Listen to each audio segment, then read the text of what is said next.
கிறிஸ்துவுக்குள் பிரியமான என் அன்பு தேவச்சனமே, ஆண்டவராய் இயேசு கிறிஸ்துவின் ஈடு இணையில்லாத விலையேற பெற்ற நல்ல நாமத்தினாலே உங்கள் யாவரையும் ஜீவ பாதை எழுப்புதல் ஊழியத்தின் சார்பாகவும் ஜேசி ஸ்டார் டிவி யூடியூப் சேனல் சார்பாகவும் உங்கள் யாவரையும் அன்போடு வாழ்த்தி வரவேற்கிறேன். ஆண்டவராய் இயேசு கிறிஸ்து உங்களை அதிகமாய் நேசிக்கிறார் என்பதை முதலாவது நான் தெரிவித்துக் கொள்வதிலே மிகவும் மகிழ்ச்சி அடைகிறேன். கர்த்தராய் இயேசு கிறிஸ்து எல்லா மக்கள் மீதும் வாஞ்சை உள்ளவர், தாகமுள்ளவர், ஏக்கமுள்ளவர். என் சனங்கள் என்னை நோக்கி கடந்து வர மாட்டார்களா, என்னை நோக்கி கூப்பிட மாட்டார்களா என்ற ஆவலோடும் ஒவ்வொருவரையும் கரிசனையாய் நோக்கி கொண்டிருக்கிறார். எல்லாரையும் ஆண்டவர் நேசிக்கிறதுனால தான் கல்வாரி சிலுவையிலே எல்லா மனுக்குலத்துக்காகவும் தன் ஜீவனையை கிருபாதர பலியாய் இயேசு கிறிஸ்து சிலுவையில் ஒப்பு கொடுத்தார். ஆண்டவராக இயேசு கிறிஸ்துடைய இரத்தம் இன்றைக்கும் நம் அனைவருக்காகவும் பரிந்து பேசி கொண்டிருக்கிறது. என் அன்பு தேவ பிள்ளைகளே, ஆண்டவராக இயேசு கிறிஸ்து பரிசுத்த வேதத்தில் நமக்கு அழகாக எழுதி வைத்திருக்கிறார். சொல்லி வைத்த காரியங்கள். நாம் வாழ்ந்து கொண்டிருக்கிற இந்த காலம் மிகவும் கொடிய காலம், பயங்கரமான காலம், கடைசி காலம் என்பதில் எந்தவிதமான மறுப்பும் தெரிவிக்க முடியாத சூழலை இன்றைக்கு உலகத்தில் நடந்து கொண்டிருக்கிறது.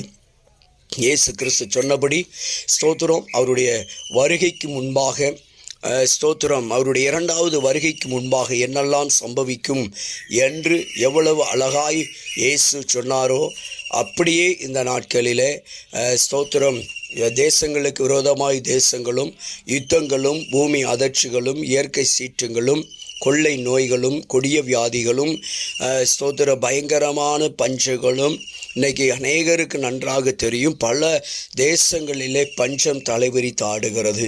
விலைவாசி ஏற்றங்கள், பொருட்களுடைய தட்டுப்பாடுகள், இப்படி பல பயங்கரமான பஞ்ச சூழ்நிலைகள் இன்றைக்கி மேலோங்க ஆரம்பித்து விட்டது.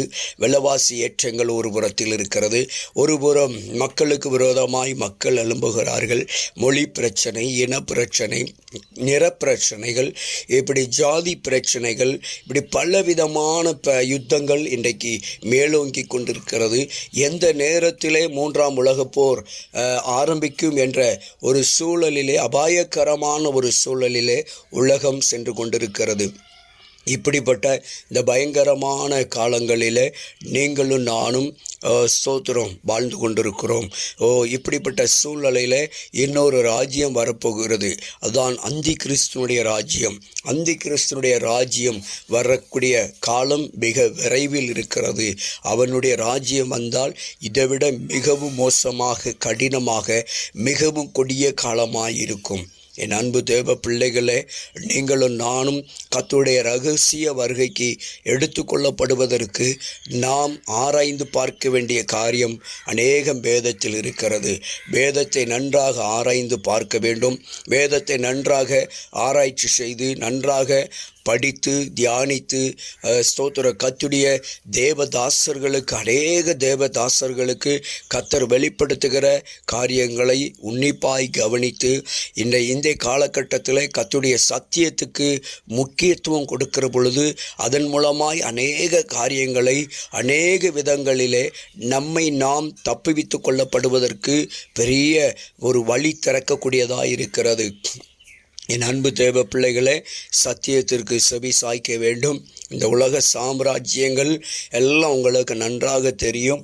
எகிப்து சாம்ராஜ்யம் எப்படி இருந்தது, அசீரிய சாம்ராஜ்யம் எப்படி இருந்தது, பாபிலோன் சாம்ராஜ்யம் எப்படி இருந்தது, பெர்சிய மேதிய சாம்ராஜ்யம் எப்படி இருந்தது, ரோம சாம்ராஜ்யம் எப்படி இருந்தது, இப்பொழுதுள்ள சாம்ராஜ்யங்கள் எப்படி இருக்கிறது என்பது வரைக்கும் நாம் பார்த்து கொண்டிருக்கிறோம். ஒருவேளை இப்படிப்பட்ட சாம்ராஜ்யங்களை அறியாதவர்கள் இருப்பீர்கள் என்று சொன்னால் நிச்சயமாய் வருங்காலங்களிலே நாங்கள் இந்த வீடியோக்கள் மூலியமாக, இந்த யூடியூப் சேனல் மூலியமாக ஒவ்வொரு ராஜ்யங்களை குறித்தும் தெளிவாக உங்களுக்கு பதிவிட ஆயத்தமாயிருக்கிறோம். ராஜ்யங்களை குறித்து தெரிந்து கொள்ள வேண்டும் தேவ பிள்ளைகளை. வெளிப்படுத்தல் 17ஆம் அதிகாரத்தில் ரொம்ப தெளிவாக எழுதப்பட்டிருக்கிறது. மொத்தம் 8 ராஜ்யங்கள், 7 ராஜ்யங்கள் கடந்த 7வது ராஜ்யத்திலே நாம் இருக்கிறோம். 8வது ஒரு ராஜ்யம் வரப்போகிறது. அவன்தான் அந்தி கிறிஸ்துவனுடைய ராஜ்யம்.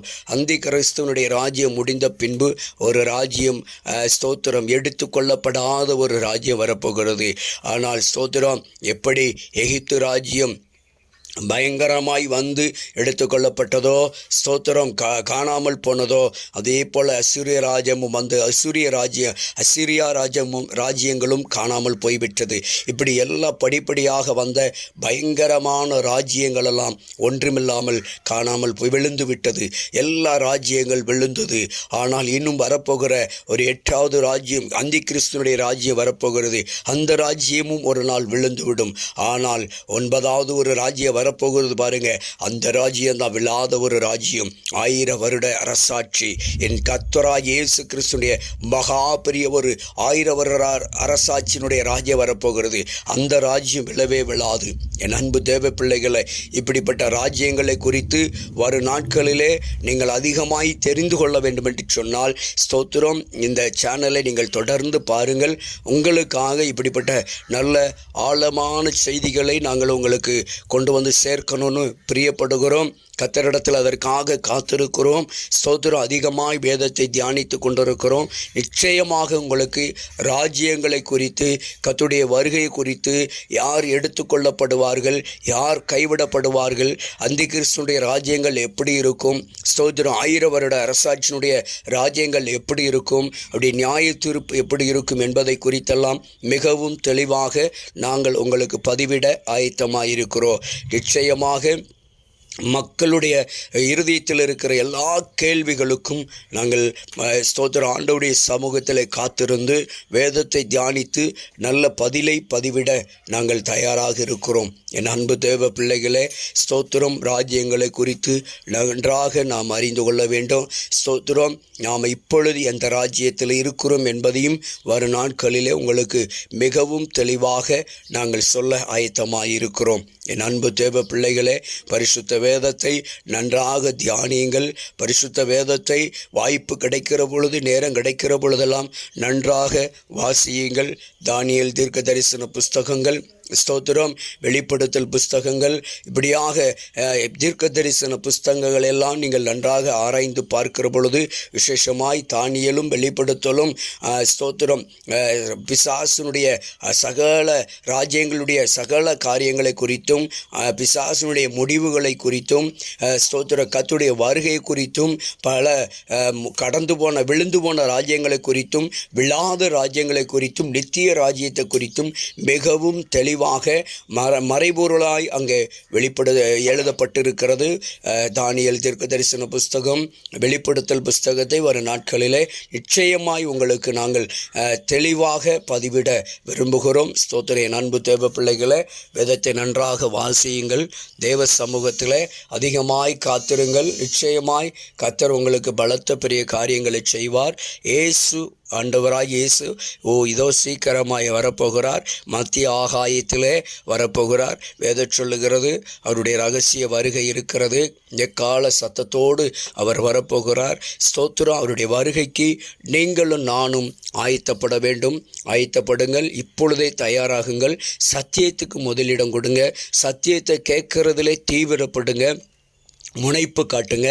சத்தியத்தை கேட்பதில் சத்தியம், சரியான சத்தியத்தை கேளுங்க. ஸ்தோத்திரம், என் அன்பு தேவச்சனமே, கள்ள போதகங்களுக்கும் நீங்கள் வஞ்சிக்கப்பட்டுறாதுங்க.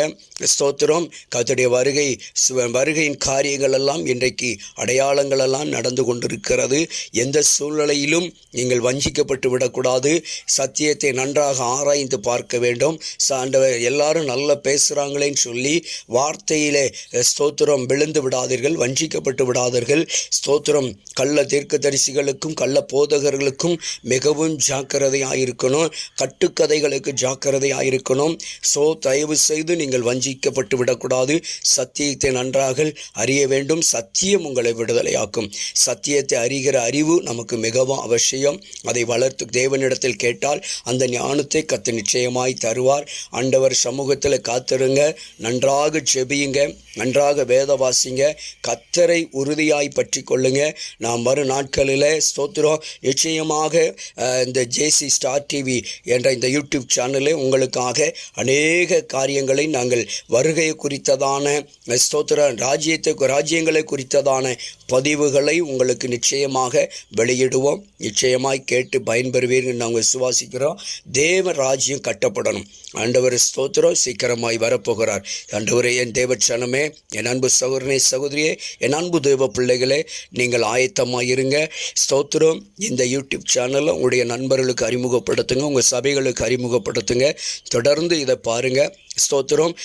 வீடியோ எவ்வளவு அழகாக இருக்கிறது முக்கியமல்ல, இதை பேசுகிறவர் எவ்வளவு டிப்டாப்பாக இருக்கிறார் என்பது முக்கியமல்ல, எப்படிப்பட்ட சூழ்நிலை இருக்கிறார் என்பது முக்கியமல்ல.